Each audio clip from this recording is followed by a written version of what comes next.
Strategic planning includes a lot of consultation to gather perspectives, expertise, and insights from diverse stakeholders.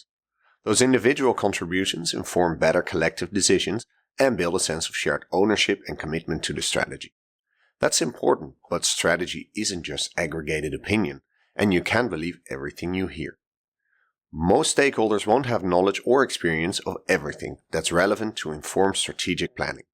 Some might have very little directly relevant knowledge or experience, but that doesn't stop most of us from having opinions, sometimes strong opinions, on things about which we know very little. One quirk of the human brain is that when we know very little about something, we tend to overestimate our competence. This is known as the Dunning-Kruger effect. We don't know enough to realize that the topic is much bigger than we imagine. The unknowns are all unknown, so we assume we already know everything we need to know. As we learn more, we realize how much there is still to learn. The known unknowns pile up, and we become less confident in our opinions and more cautious about how we express them, so that only the most impressive experts ever regain the confidence of the average clueless noob. In this video, we'll outline 3 hazards of the Dunning-Kruger effect for strategic planning. Stakeholders being confident and wrong, or tentative and right.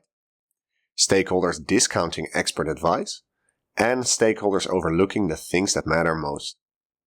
Remember, no one is immune to this effect. The first rule of Dunning-Kruger Club is that you never know you're in Dunning-Kruger Club.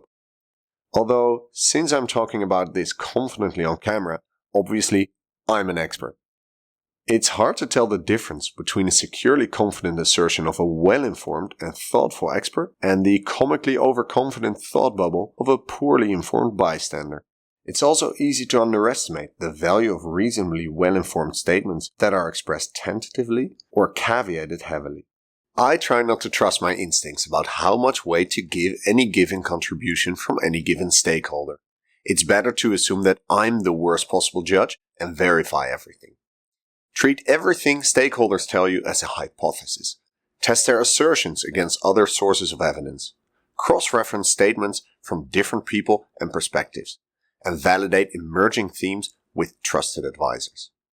Stakeholders with a bad case of Dunning-Krugeritis tend not to seek out information or advice that might challenge their assumptions. The first step would be admitting that they have a problem, but the point of the Dunning-Kruger effect is that they haven't got to that step yet. Once you've done the hard work of validating the most useful insights from the massive opinion, you might find that some stakeholders and even decision makers aren't receptive to that expert advice.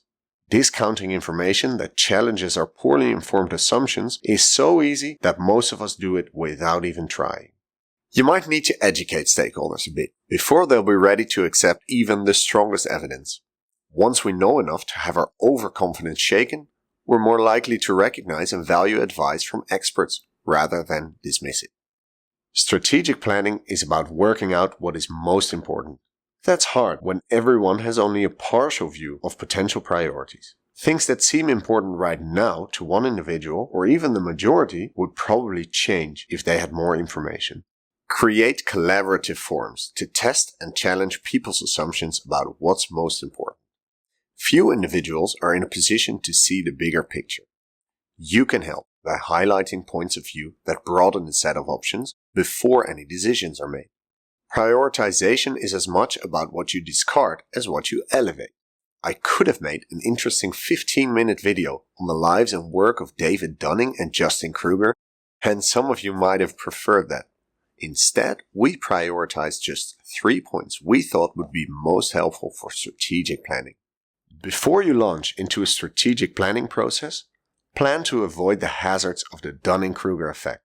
Validate and share information you gather from stakeholders who might be confident and wrong, or tentative and right.